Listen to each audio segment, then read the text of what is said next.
The content strategies that get clients for expertise businesses in 2026 look nothing like they did even a year ago. It's not about posting more or being on more platforms or even making better hooks.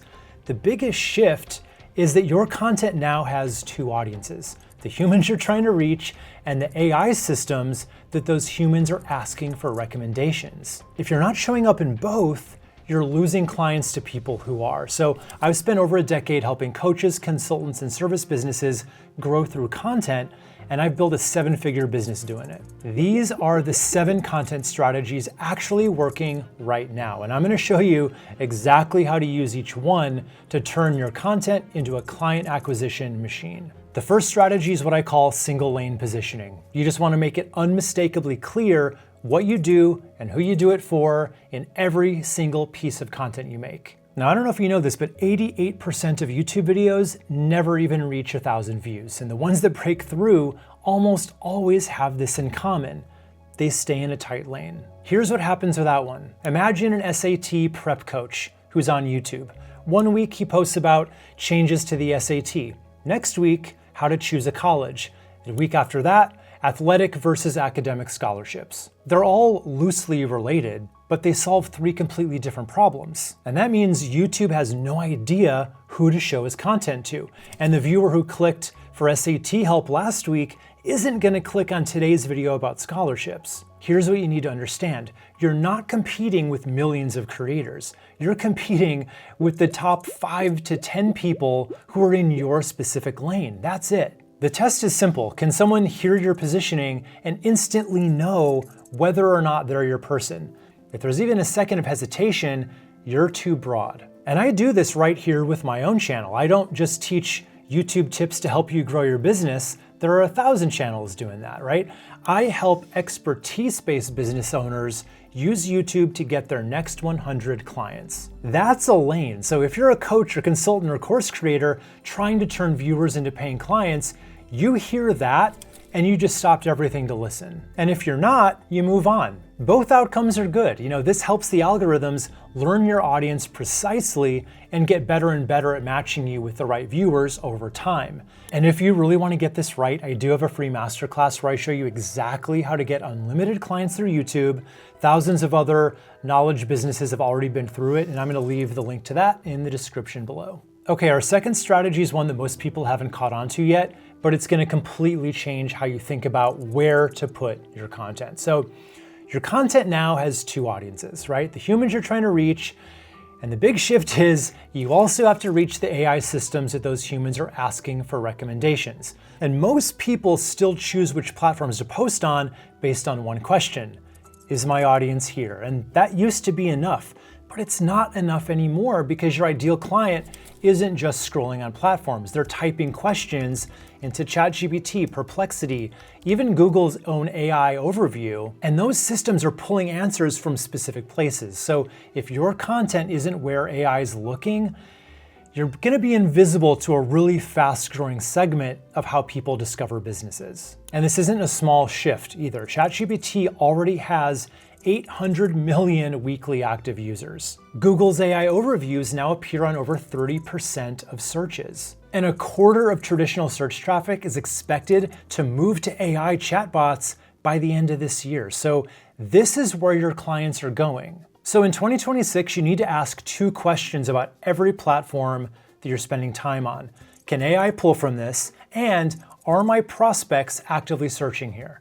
If any platform that you're spending time on is a no on both, it's dead weight and you should probably stop posting there, period. You're just creating content that nobody, either human or machine, is ever gonna find. And here's why this matters for YouTube specifically. So YouTube content appears in 29.5 of Google AI overviews. That's way more than Reddit, Wikipedia, or any other social media platform. And that's because AI systems don't just read your title and tags.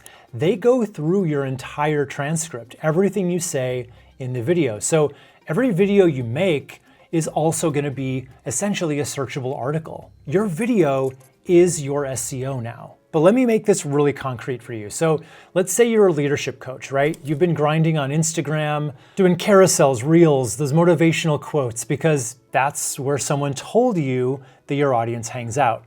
And maybe they do, that's fine. But when your ideal client has a real leadership challenge, like they got a toxic employee or a team that's checked out, they're not scrolling Instagram for the answer, just hoping something scrolls by to do with that.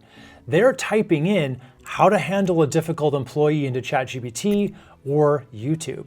And your little Instagram carousel, it's not showing up in either of those places. So now imagine instead you make a 12-minute video answering, how do I give tough feedback without destroying morale? That video would then get cited in ChatGPT responses, surfacing in Google's AI overview, and that can rank in YouTube and in Google search. One piece of content, 4 discovery channels. That is the kind of leverage that you won't ever get with written articles or social media. So the free gift with purchase here is just by making one YouTube video, you get the benefits of AEO automatically. Strategy 3 fixes the single biggest mistake that businesses make with their content. I call it the pain mirror. Most of these businesses on YouTube start by talking about themselves, their name, their experience, their certifications, their results. It's all great, but the viewer doesn't care yet. They haven't decided if you're worth listening to because you haven't shown them that you understand where they are. But the pain mirror strategy flips that. So you open by reflecting your audience's struggle back to them, using the words they would use. When you do it right, they should stop scrolling and think, wait, how do they know what I'm screaming into my pillow about every night? And let me show you the difference here. So a relationship coach without the pain mirror. Hey, I'm a relationship coach with 15 years of experience and a best-selling book. Today, I'm going to teach you how to communicate better with your partner. Now, with the pain mirror, you keep having the same fight, different words, different triggers, but it's the same argument on repeat.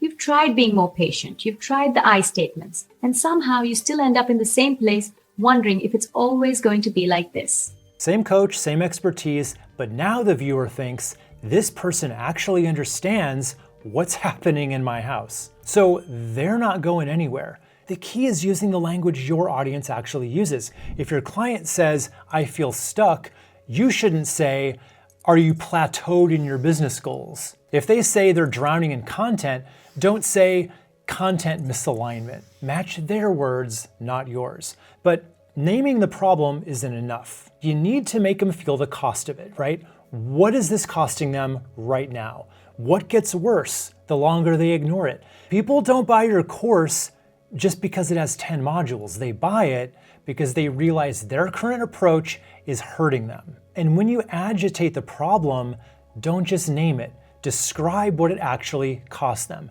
The financial advisor doesn't just say, your retirement plan might be off. They say, you're doing everything you were told to do, maxing out your 401k, setting it and forgetting it, and you're still on track to run out of money 10 years in. That means downsizing the house, cutting back on travel, settling for a lifestyle you never signed up for. That's agitation. You're not explaining the problem, you're making them feel the cost of ignoring it. And that's what makes them stay for the solution. And this hits so much harder on video than it ever could in writing because agitation in text can just feel manipulative. But when you say it on camera with your voice, your face, your actual empathy, it doesn't feel like a tactic. It just feels like you get them. Look at Layla from Process Driven. She built a really valuable business and she was fully booked with clients at just 5,000 subs. How? Well, almost every single video leads with pain. Titles like 7 ClickUp setup mistakes and don't create another SOP until you watch this. She's not opening with her resume, she's opening with the problem that her viewer walked in with, and it works. Now, strategy number 4 might seem obvious, but almost nobody actually does it. It just comes down to one word: proof. Information is just a commodity now. Anyone can Google an answer or ask ChatGPT or watch one of 100 videos that all say the same thing. The barrier to creating content has gone down to 0, which means content that's just information, it's not valuable anymore. What is still valuable is proof that you've actually done the thing, your results, your client stories, your hard-won lessons. Not information you just pulled off of Google and repackaged, your actual receipts. That is the one thing that AI can't replicate. Proof of human means showing up on camera with a real opinion and real experience. And here's how to do this practically. So in your next video, I want you to include one screenshot or one real number or one specific client story. Not as a brag, as evidence. That single moment of proof does more for trust than 10 minutes of general advice could. Look at Matt Diggity's channel. There are literally hundreds of SEO channels on YouTube, and most of them teach the exact same tactics. But Matt stands out because he constantly brings proof that he did what he's talking about. Screenshots, real data, real campaigns and numbers. That's why his audience trusts him over channels that just tell you what you should be doing just because. So when you bring your own results and your own client stories and your own lessons that you had to learn the hard way, you become impossible to copy and impossible to ignore. Strategy number 5 takes proof of human and cranks it up to 11, and it's something that most expertise businesses are way too scared to try.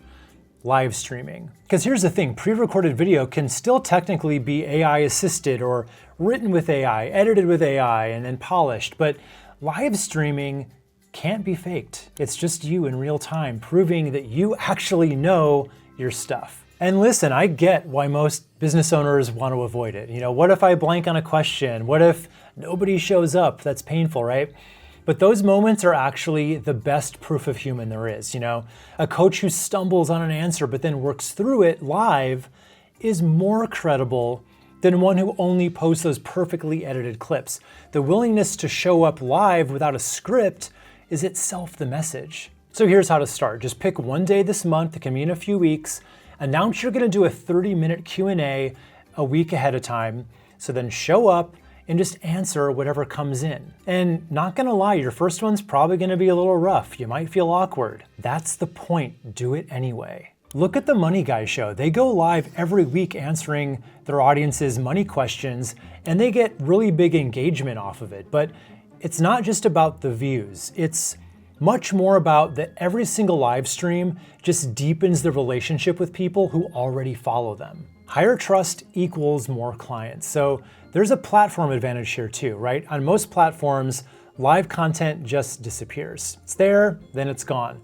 But YouTube live streams actually get indexed and stay searchable. It just turns into permanent content that keeps working way after the stream ends. Plus, YouTube actually auto-generates short clips from your live streams now, so one live stream session can become multiple pieces of content without you doing it much else. All right, strategy 6 is the thoughtful contrarian, and let me show you what it looks like in action before I explain it. Dog Training with Sorrow built this brand new channel around treat-free training, which goes directly against what most dog trainers recommend. His channel is still pretty new, but that one contrarian stance he took, that's bringing him 1 to 2 leads every day, 4+ sales calls per week, and he's already closed 3 high-ticket clients. And that's put him on track for 10 grand in monthly revenue.